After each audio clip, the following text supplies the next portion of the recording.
तमिल संस्कृति जल्लीकट्टू पर कोर्ट का बड़ा फैसला। जल्लीकट्टू ने मोदी की हार का लिया बदला। अब खेला जाएगा सांड पर काबू पाने का खेल।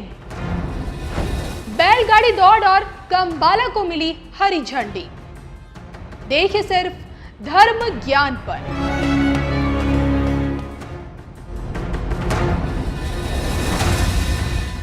नमस्कार, मैं हूं आपके साथ कविता राणा। कर्नाटक में मिली जीत से कांग्रेसियों के हौसले बुलंदी पर हैं। कांग्रेसी खेमे में जश्न का माहौल है और बीजेपी आत्म मंथन के दौर से गुजर रही है।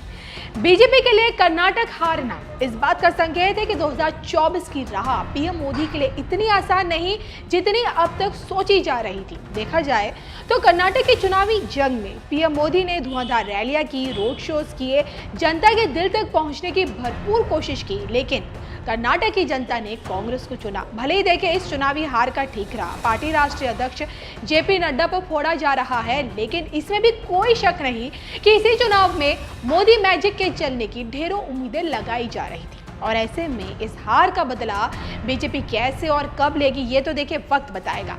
फिलहाल जल्लीकट्टू पर कोर्ट के आए फैसले ने मोदी का बदला ले लिया है। ऐसा हमारा नहीं बल्कि सोशल मीडिया यूजर्स का कहना है। बीते कुछ सालों से देखिए जल्लीकट्टू पर चल रही कानूनी जंग में अब जाकर फाइनल फैसला आया है और यही फैसला मोदी की सबसे बड़ी जीत बताई जा रही है।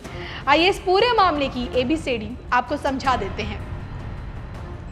जल्लीकट्टू, कंबाला और बैलगाड़ी दौड़, ये पारंपरिक खेल तमिलनाडु, महाराष्ट्र और कर्नाटक में खेले जाते हैं और इसी खेल में मौत की परवाह किए बिना उग्र बैल को काबू में किया जाता है, जिसमें देखिए पशुओं से लेकर प्रतिभागियों को भी चोट पहुंचती है। जिसे देखते हुए डीएमके कांग्रेस की सरकार ने इस खेल पर प्रतिबंध लगाने की वकालत की और जैसे ही ये पूरा का पूरा मामला कोर्ट में पहुंचा, तब से इस पर प्रतिबंध लगाया जाए या नहीं, इसी को लेकर कोर्ट की तरफ से फैसला आने का इंतजार हर किसी को था। अब यहाँ गौर करने वाली बात यह है कि 2021 में चुनाव प्रचार के दौरान खुद पीएम मोदी ने यह आरोप लगाया था कि डीएमके कांग्रेस खुद को तमिल कल्चर का रक्षक बताती है, लेकिन सच्चाई इससे बिल्कुल अलग है। यूपी की सरकार ने ही जल्लीकट्टू को बैन किया है और इसके साथ ही साथ देखिए पीएम मोदी ने यह तक कहा था कि 2016 में कांग्रेस ने अपने मैनिफेस्टो में जल्लीकट्टू पर बैन लगाने की बात कही थी, लेकिन हमारी सरकार ने तमिल कल्चर का सम्मान किया है और इसे जारी रहने दिया। इसका मतलब ये कि डे वन से देखिए बीजेपी जल्लीकट्टू, कंबाला और बैलगाड़ी दौड़ के समर्थन में हमेशा खड़ी दिखी और कांग्रेसी इसका विरोध करते हुए नजर आए। और आज जब इस मामले में सुप्रीम कोर्ट ने फैसला सुनाया तो लोगों ने इसे मोदी की जीत बता दी। अब असल में देखिए सुप्रीम कोर्ट की तरफ से तमिलनाडु के जल्लीकट्टू, महाराष्ट्र की बैलगाड़ी दौड़ और कर्नाटक के कंबाला को मंजूरी दे दी गई है। दाखिल याचिकाओं में इन पारंपरिक खेलों को पशुओं के खिलाफ क्रूरता बताया गया था और साथ ही ये भी कहा गया था कि संसद ने पशु क्रूरता निरोधक कानून बनाया है और जिसके बाद राज्य सरकारों ने न सिर्फ देखिए पशुओं को क्रूरता से बचाने के लिए उचित उपाय किए, बल्कि पशु से जुड़े कानून में भी बदलाव किए। फिर देखिए 5 जजों की संविधान पीठ ने पिछले साल 7 दिन तक इस मामले को सुना और अब जाके इस पे फैसला सुनाते हुए ये माना है कि ये कानून doctrine of colourable legislation of doctrine of pith and substances का उल्लंघन नहीं करता। और उन्होंने देखिए कोर्ट ने अपने फैसले के पीछे ये तर्क भी दिया है कि सदियों से संस्कृति का जो हिस्सा रहा है, ऐसे में उस पर पाबंदी कैसे लगा दी जाए। हालांकि देखिए कोर्ट ने यह भी साफ कर दिया है कि अगर इन खेलों के दौरान कोई पशुओं के साथ क्रूरता करता है तो उसके खिलाफ सरकार को जरूरी कानूनी कार्रवाई करनी ही होगी।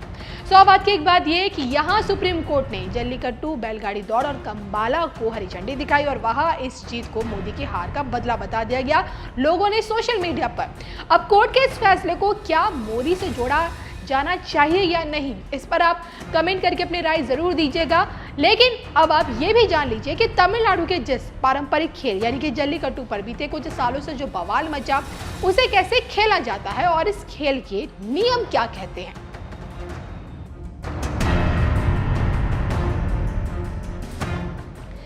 सांडों को काबू में करने का खेल जल्लीकट्टू के नाम से जाना जाता है। देखिए 4 दिवसीय पोंगल त्योहार के मौके पर इस खेल का आयोजित किया जाता है।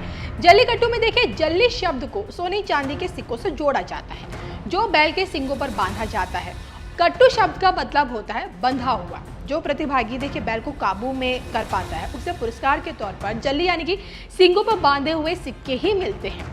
अब बात खेल के नियमों पर आती है। नियम ये कहते हैं कि प्रतिभागियों को सांड के सामने खड़े होने की अनुमति नहीं दी जाएगी क्योंकि वे अग्रिम पंक्ति में प्रवेश करते हैं। दूसरा नियम ये कि अखाड़ा पार करने के बाद उन्हें बैल के निकास पथ को अवरोध करने की भी अनुमति नहीं दी जाएगी।